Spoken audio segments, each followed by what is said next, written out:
Good evening mga kasaulo, kasi po dinner ngayon. Magandang araw na rin po sa kung baka ma-upload to umaga. So ayan po, magmukbang tayo ngayon ng seafood. Meron tayong garlic buttered shrimp at saka inihaw na pusit. May stuff po sila sa likod, sa loob. Yung isa, cheese with green bell pepper. Tapos yung isa naman, sibuyas at saka kamatis na may paminta, asin, at iba pa pong pampalasa. Yeah. Meron din tayong gulay dito na talbos ng kamote na adik. Tapos yung pipino ni Sao. So ayan mga kasaulo, naglalaway na po tayong lahat. Tara po, saulo-saulo na po tayo. Saulo-saulo po tayo, manganta mo po kayang Kapampangan. Palinis na po pala yung kamay natin. Gusto kong unahin. Crave na crave. Lalaki ng ihipon. Paro, adagyang Kapampangan kanyan dem soy.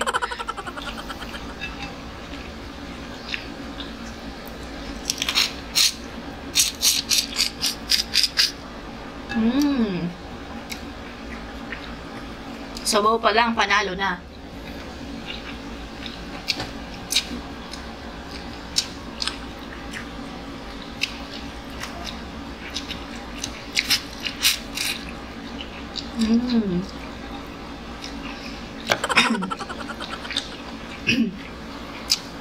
Anghang.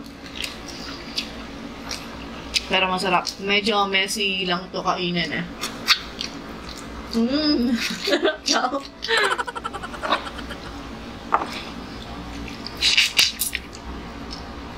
Sarap niya.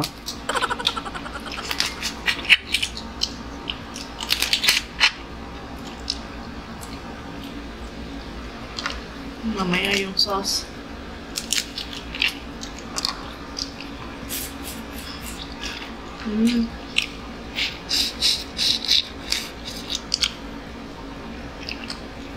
The best.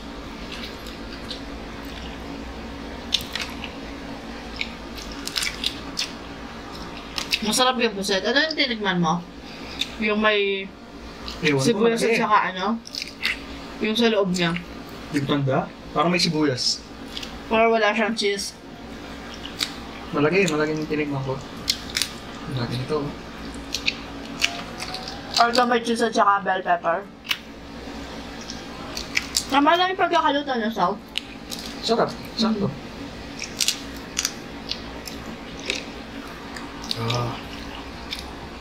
Malaki ito. Di pwede kainin yung balat niya.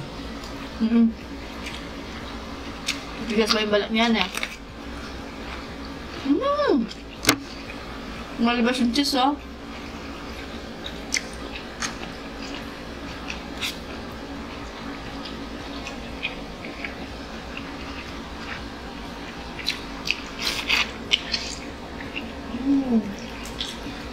Lambot.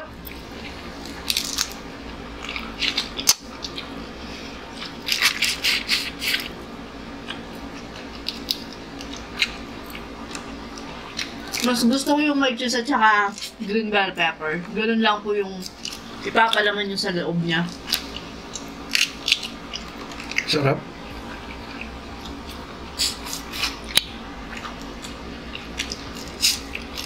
Parang inihaw to eh. Pero in-steam ko siya sa kawali. Ganun. Nasinakpan ko lang siya. Ano yung sinabi ko kanina? Inihaw ba? Inihaw. Pero in-steam na.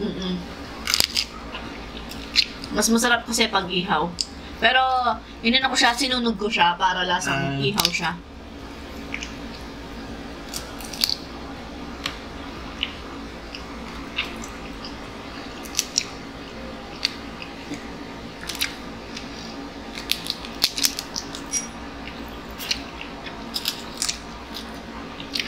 Parang sa lahat ng mukbang natin, ito yung paborito ko.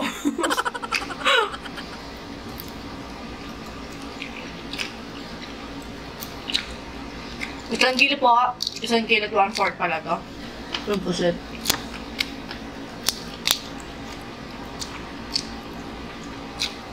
Niluluto pa lang kanina, nanggigigil na ako.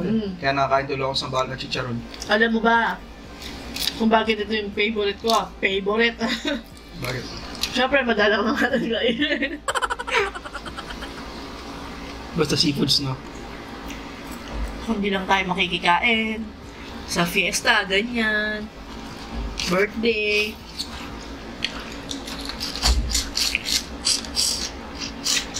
Mm.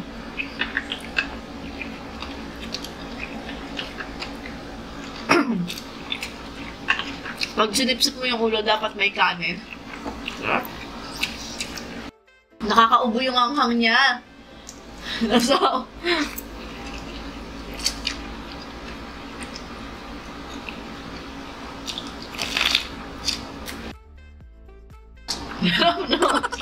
Sarap.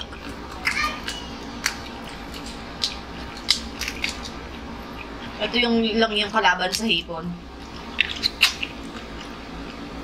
Pag inihimay mo siya.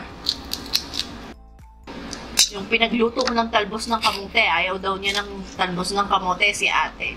Kasi nga po, di ba, anemic siya.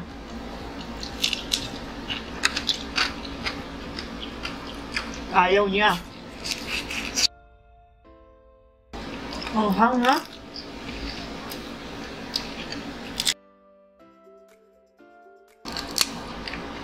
Yung may sibuyas at saka kamatis sa loob.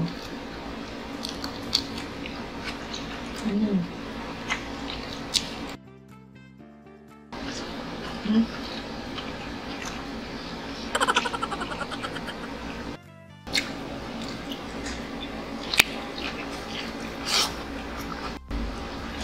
Si Ate Bay, paborito niya itong dalawa na to eh. Kaya nauna na siyang kumain eh.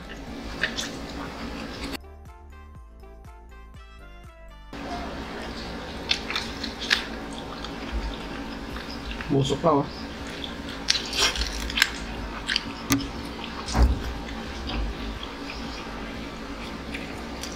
Mm. Ano mas masarap? Yung may cheese o yung may kamatis at saka sibuyas? Pareho. Hindi parang may cheese. Parang masarap yung pag may cheese, no? Mm. Parang iba yung lasa niya. Yung may cheese, no?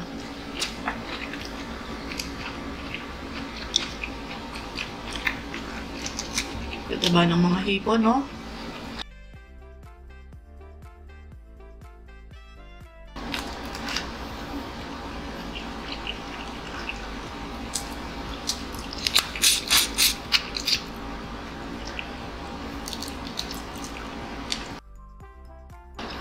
Sarap eh. Nakakatahimik siya. Nakakatameme.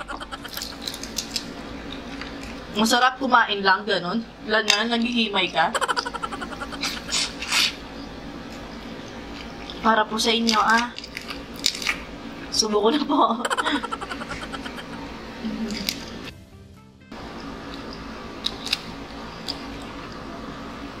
Ay, sa mga nagtatanong po pala, sa mga nagtatanong pa rin po hanggang ngayon, natigil na po ako sa diet ko po.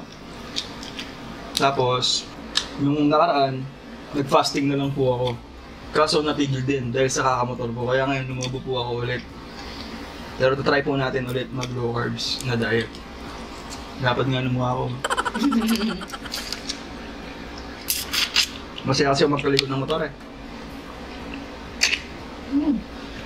Wala yung ano ko ngayon sa pagda-diet, ganun. Kasi gusto ko, isilin lang lahat yung kinakain ko. Mga junk food, ganun. Dapat soft drinks nito nakaraan. Pero, tinigil ko na rin ulit. Yung pagsa-soft drinks. Bilong ano mo. Pero ako, mas gusto ko yan. Tama na yan.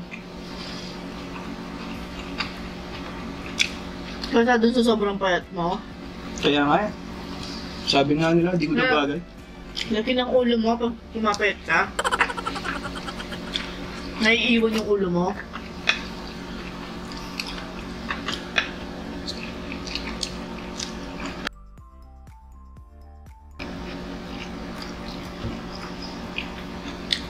Galing talaga ng pusit, no? May plastic siya sa loob. Hindi, parang yan yung pinakabuto niya, ganun. Kaya nga. Tapos plastic. Parang aman.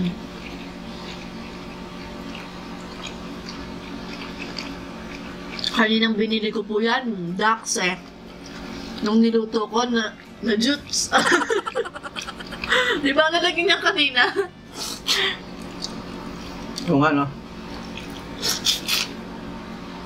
Hindi ka naman kasi talaga eh. Piling ko may matutulog mamaya nito. Pagkatapos ng mukha. Hipon eh. Pero ang sarap, grabe. Tapos yung akang niya kumagat. Yung gusto mong maubo, ganon.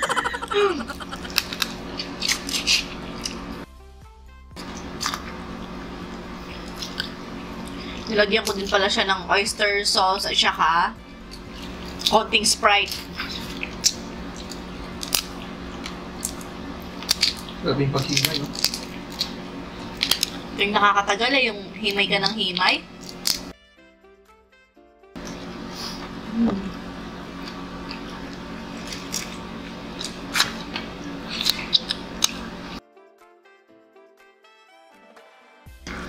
Abang nililinis ko kanina yung puset, sabi ni Ibe, nakita niyong mata, ang laki. Ay, paborito niyo yung puset, sabi. Ma, ano yan? Sabi. Mata, sabi ko. Gulat siya eh. Mata, sabi, ba't kasi lagi ng mata ko, sabi niya. Pero liliit din yung mata nila, no?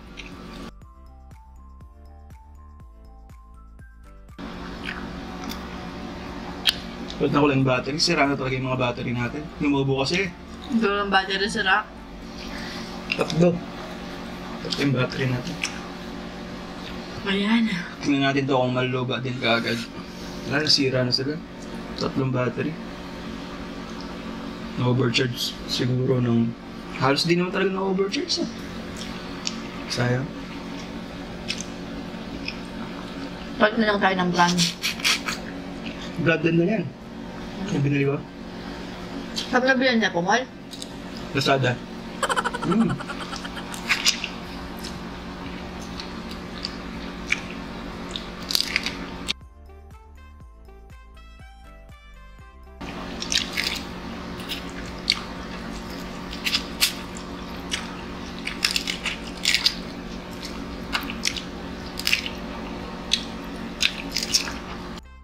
Nakadikit yung ano nila, balat. Anong ibig sabihin nun? Hindi masyado luto? Sakto nga yung pagkakaluto nito kasi hindi ko siya masyadong ano. Nakadikit yung balat nila. Hirap ano yan. O overcook. Hindi.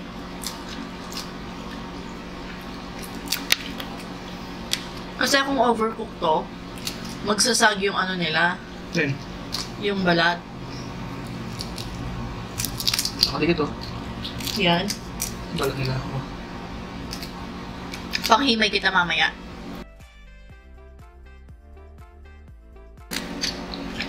Panghimay kita? Hindi ako na lang.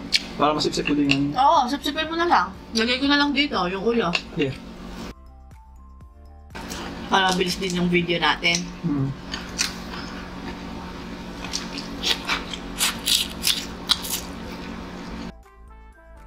May nakalimutan tayo. Ano? Nilagang itlog.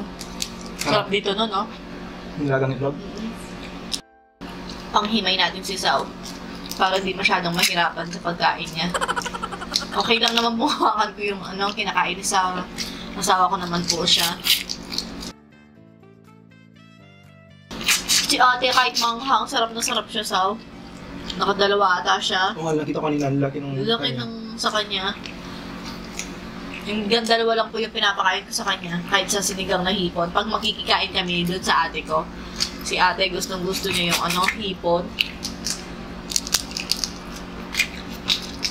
Tsaka puset. Alam mo yung dilata na puset, magluluto ako noon. Binasa ko na to dahil marami itong kainan na yun.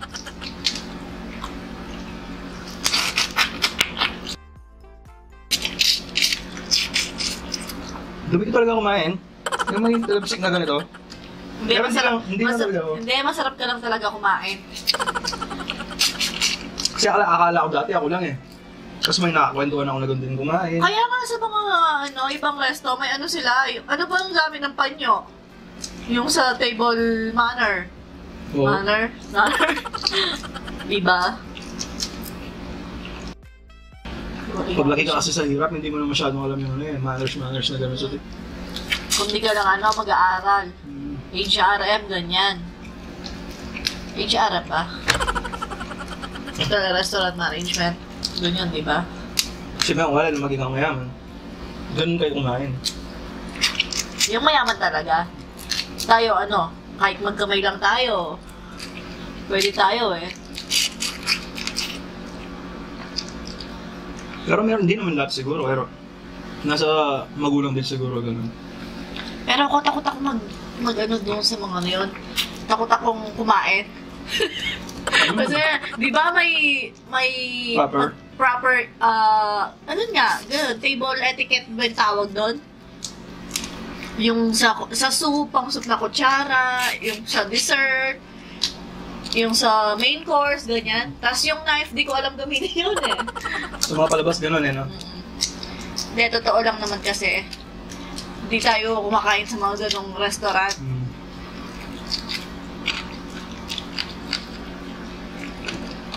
Yung isang kain nila doon, pang isang taong pagkain na natin yun.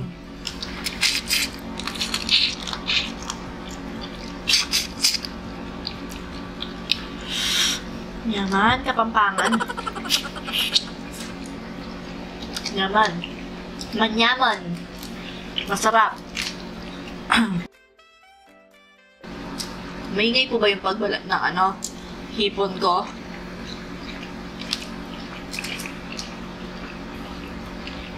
Ooh.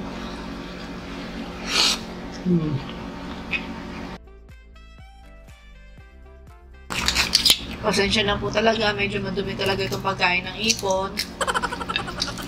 Kasi parang di siya masarap pag ginimay mo siya agad, pag gininis mo siya agad. Pag garlic buttered shrimp siya, so parang di siya malasa ganun. Pag niluto mo siyang naka-ready na ganun. Walang balat ganyan. Solid. Masarap to, oh. May cheese na.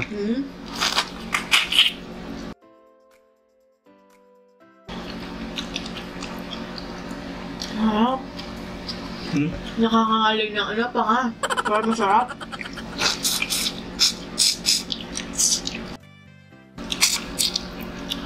Naalala ko nung first time magluto ng puset eh.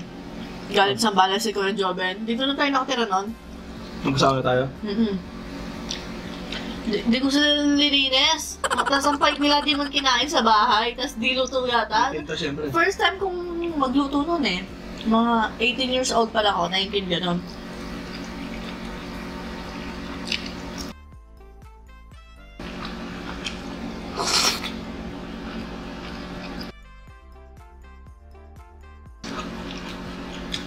Harap.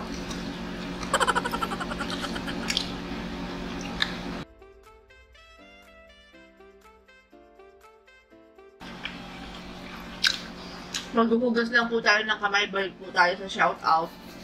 So, ayan mga kasawla, mag-shoutout na po tayo. Hey, nga po pala. Shoutout nga pala kay Daniel Fuentabella or Daniela. Parang ganun po yung pangalan niya. Thank you po. Kahit sa iba pa po, di lang po namin kabisado yung pangalan pero marami pong salamat. Appreciated much po yung ginagawa niyo. Thank you po. Thank you po. Shoutout din pala kay Corazon Baraka at Camille Baraka, kay Jasper Nuki, Kiev Melmar Magnaye, sa Magnaye family. Shoutout din kay Mike Palma, Lynn Mapa, shoutout din kay Allen Bingkang, Josie Pare, Mukbang with JD, Jezabel Moranya, at sa asawa niyang kay Wasoy Esteban. Shoutout din kay Markson Marasigan at kay Dan Joshua Dagaman. Shoutout din kay Kumaring Jeffelyn Santos at saka kay Jeneline Alibangbang na pamangkin niya. Shoutout din kay Eugene Zapata, Nikki Stolar, Juan Antonio Hernandez, sa Guevara family, at shoutout daw sa misis niyang kay Weng at Deng anak ni Els, Tobs at Finn from Phoenix G. Shoutout din kay Joven Beringuela, Caitlin Gale, Ivory Balmes. Shoutout din kay Erica Esguera. Ayan, shoutout po sa inyong lahat. Thank you po. So, ayan mga kasaulo, dito na nga po nagtatapos ang ating seafood mukbang. Hanggang sa susunod, paalam. Maraming salamat po.